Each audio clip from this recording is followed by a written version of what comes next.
Right, good afternoon. I'm Holly Knight. I am with BGC Advantage.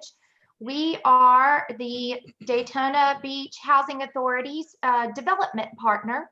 And with me, I have Miss Terrell Bates, the Executive Director for the Daytona Beach Housing Authority.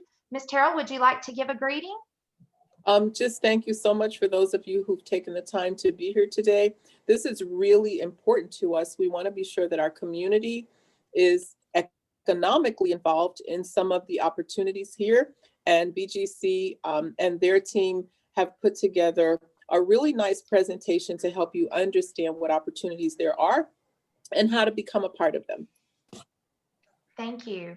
All right, I think we'll get started. We are going to introduce some of the key people that are with us today.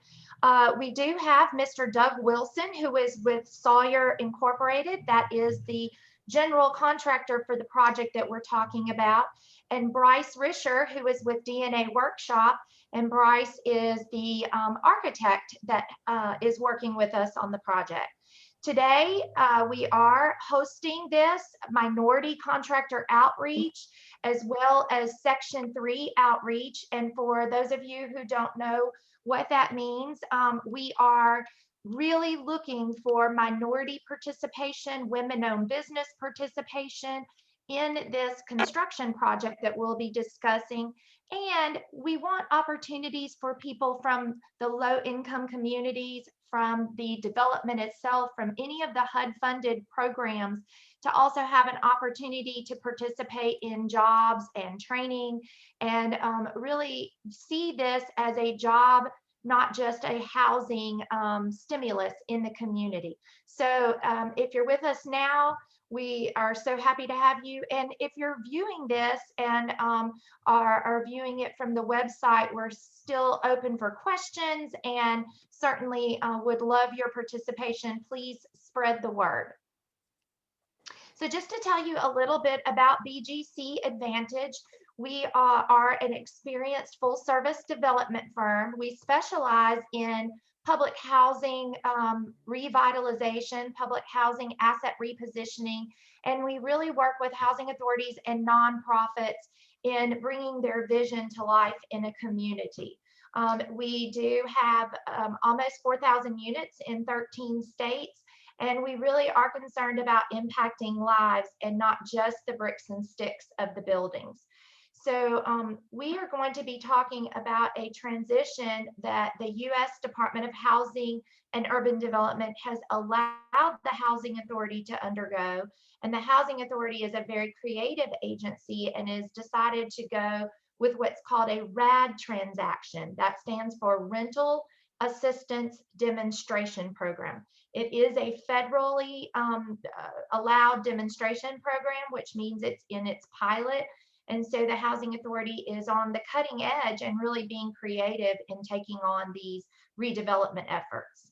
You're looking at the Daytona Beach RAD transition, and the first project within a series of projects are these two towers that are located right here on the Riverfront Bay area. Windsor-Maley, there's a total of 300 units. We will demolish two, so we'll end up with 298 units. And the current owner of the is the Housing Authority of Daytona Beach. With that in mind, we have a population that is currently living there. And so we ask any subcontractors that are interested in viewing the project to make arrangements through the general contractor, and we will set up an opportunity for you in conjunction with the Housing Authority notification to the residents so that you are able to come on if you need to take a closer look. The new owner is a partnership with the investor and the Housing Authority, as well as BGC Advantage. That new owner is the WM at the River Limited Partnership. This project is considered a HUD project. It will have low-income housing tax credits. It will have Section 8 and additional HUD funding, and we will have Davis-Bacon wages, and there will be Davis-Bacon reporting, Section 3 reporting, and minority reporting. Just to kind of give you a little overview of the site plan, and we may come back to this, We're really not changing these two towers much, but you can kind of see the two existing sites, and there is a cedar street that runs through it. There is an additional building that is for community services, and then you can see some of the parking that's currently there. One of the things that we will be doing are gating each of the sites. So there will be entrances and gated entrances to the parking on site as well. This is just the current Windsor apartments, and this is a front view, and then you can kind of see where it is on the map. This site is made up of 0 bedrooms, 1 bedrooms, and 2 bedrooms, and the structure was built back in 1967. So we do have a bit of an older structure. I'm going to stop and ask Bryce Risher to join us for this portion of the call and really kind of talk through and walk through the first floor of the Windsor. Bryce? Yeah, sure. As Holly said, we're the architects on the project, and we're based out of Baton Rouge. We kind of go all over the country doing these renovations, so we've kind of been able to specialize in these particular modernizations and upgrades to these existing facilities. And this one is just like the rest. We will try and update all the interior finishes and really upgrade the existing housing stock that is currently there, while adding, additional amenities and even some commercial aspects to help engage the site and help contribute to a vibrant community, just to help increase the activity and the quality of life for each of the residents and the surrounding community. So on the first floor, there's several existing units, and we're planning to keep all of those. There's really not a major change to the existing footprint. We were proposing some new parking in lieu of some of the amenities that were currently there, so it's a little bit of paving. We're trying to utilize the existing facilities kind of as is. The one change that we were planning on making was in that existing community space on the first floor. We were anticipating turning that into a future commercial space, and right now it would just be a white box for the purposes of this bid and this part of the project. But eventually, maybe possibly get a commercial tenant or some sort of restaurant to maybe take over to help create a mixed use for the property. That's about it for the first floor. So again, Bryce, not to interrupt, but I just want to kind of reiterate that this is something that would be a phase 2. At this point in time, we're only interested, like Bryce said, in having the white box and the kitchen so that our residents are able to utilize this for programs and things of that nature. So just kind of want to point that out. Well, the one other thing would be there is an existing computer lab that we're proposing, maybe a possible new program area that may require a little bit of modernization and a little bit of reconfiguring of existing walls. But for the most part, majority of the walls are going to stay. A part of the unit renovation will include all new finishes, all new millwork, plumbing fixtures, flooring, paint, patching of any existing sheetrock that is cracked or peeling or painting. So whenever we leave these units, it for all intents and purposes looks like a brand new building. And a part of the finishes, we will also be upgrading existing systems and appliances. So the things you deal with on a day-to-day basis for the comfort is also brand new, in addition to the windows on site. Okay, moving on to the second floor, and really we can kind of talk about this generically. Again, that we're not changing the existing footprint. We're renovating, extensive renovation within the units. new lighting, new flooring, as Bryce mentioned.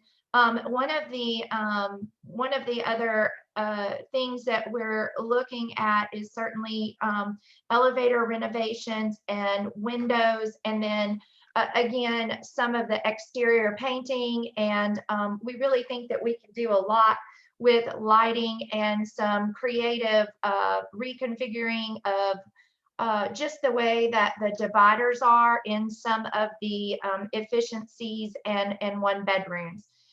There, in some of these, there's quite a bit of storage. We intend to keep that. And we also do intend to have major renovation within the bathrooms as well. Again, like the architect Bryce said, you're going to see these are going to end up being totally new units. I think Bryce kind of mentioned through this scope of work and just kind of what we're looking at doing. Again, it is a very comprehensive scope of work, and some we will be retrofitting for ADA compliance. And then there are specifics in each of these buildings that will be addressing for programs that the residents will take part in. So moving over to the Maley apartments, these were built in 1942. There is going to be a little bit of demolition. 2 units will be demolished, and there's going to be some new construction. This is where we're going to really move the offices for both of the sites. And there will be amenities at both of the sites that folks can come back and forth from one site to the other.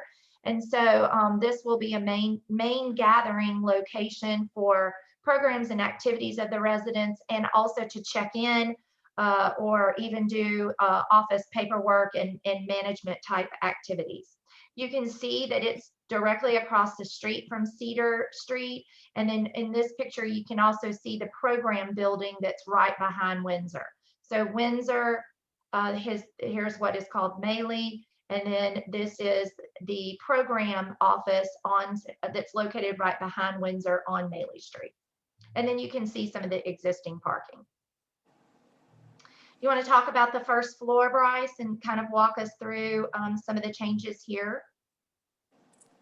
Yeah, sure. On Maley, there's a little bit different of a scope. Instead of keeping the existing footprint, I think we were proposing to increase the common area space to create a large glass community room to be utilized by the residents. That will also take over some existing amenity space on the outside, but we feel that including the open large area for people to gather and converse is still important.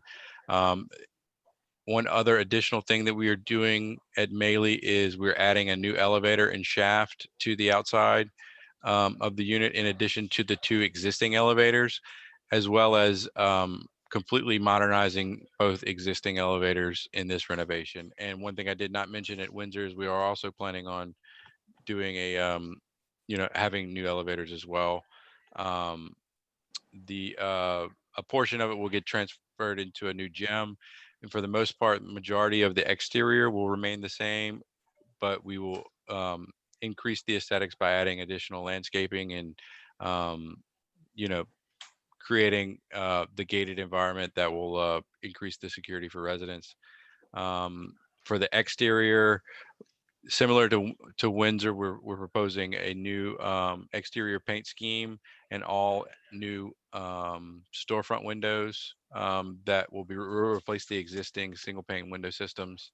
On the first floor, there will be a demolition of 2 existing units that will be turned into a new leasing office, which is showed by the green. And then there are 4 existing units that will remain on the first floor. And similar to Windsor, they will be upgraded. All the interior finishes will be upgraded. Plumbing fixtures, casework, lighting will be all LED lighting, and new high energy efficient appliances and mechanical systems. And along with some of those external and internal renovations, we'll also go through a rebranding process. And so when we started the presentation, you saw the WM on the top of the buildings. And so again, these will be affordable housing.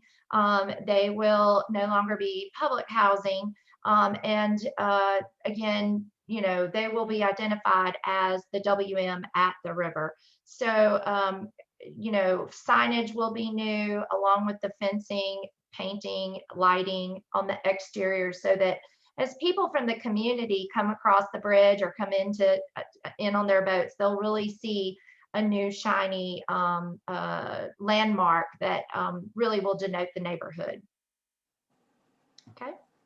Bryce, you want to cover the second floor at Maley? Yeah, on the second floor, we were proposing where the new addition is on the first floor that is taken over to the existing outdoor amenity space. We were proposing an outdoor deck to kind of take the place of that, so we don't lose that in the renovation.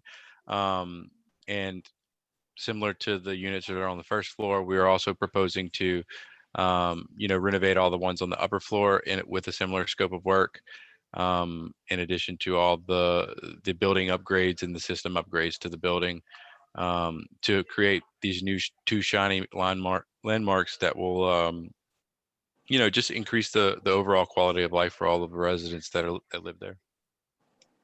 So on the floors, the laundry mats also will be upgraded to be more energy efficient, and then also to meet the funding standards that will be under for each of these.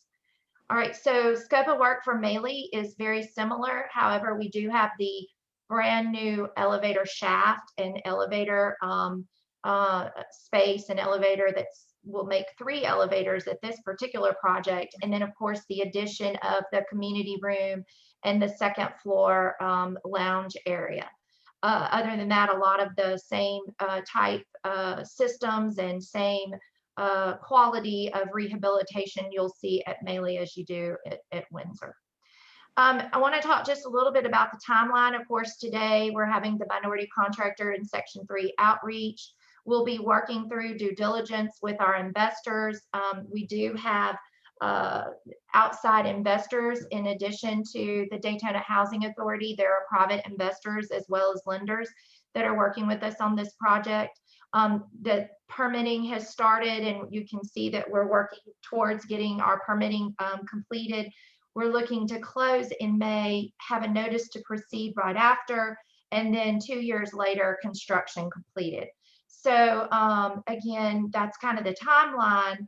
I'd like to turn it over to Doug. Sorry, this is a little bit more about Bryce. I'd like to turn it over to Doug, and if he can talk a little bit more about the general contractor work, how they often work with their subs, just kind of some of the issues that the GC expects in the site.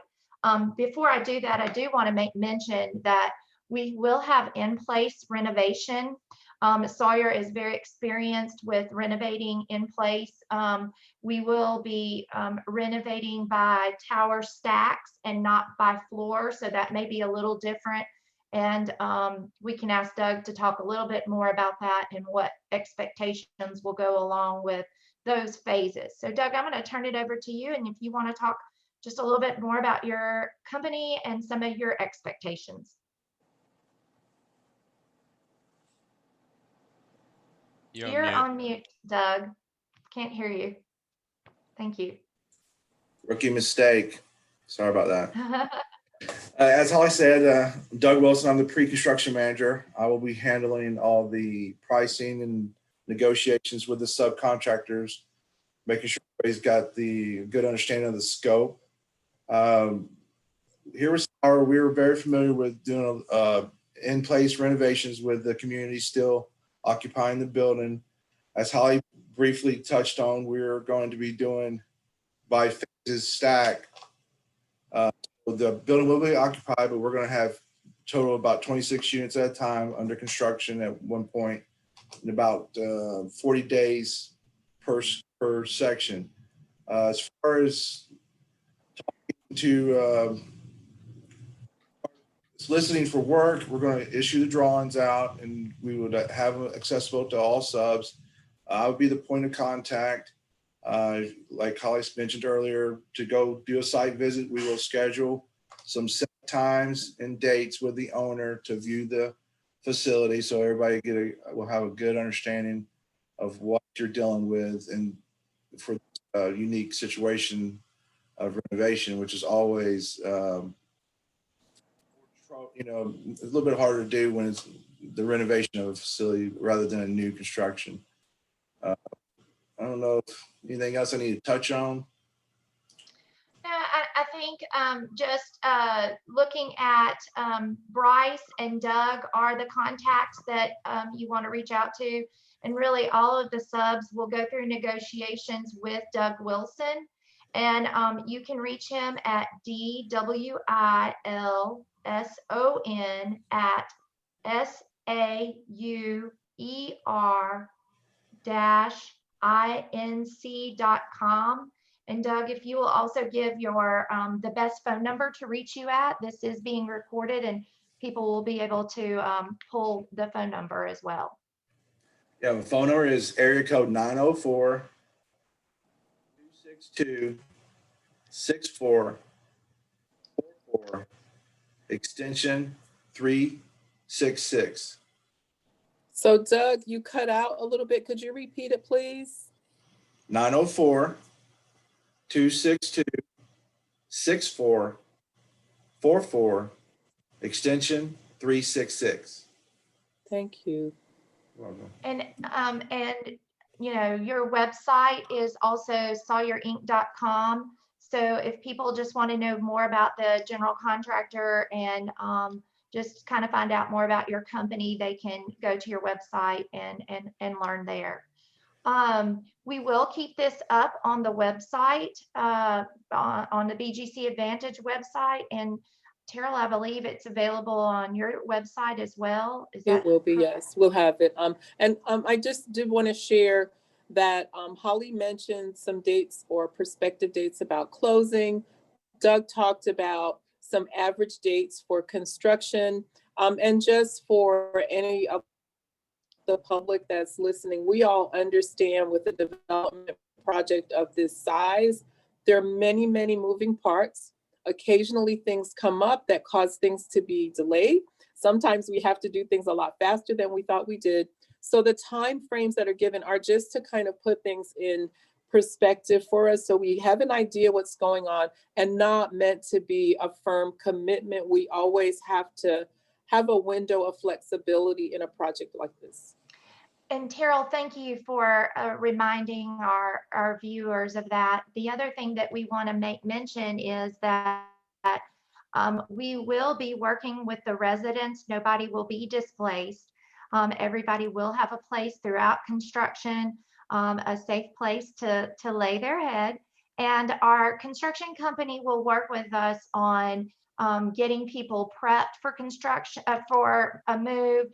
Our relocation team will actually provide boxes and moving company and handle all of those needs.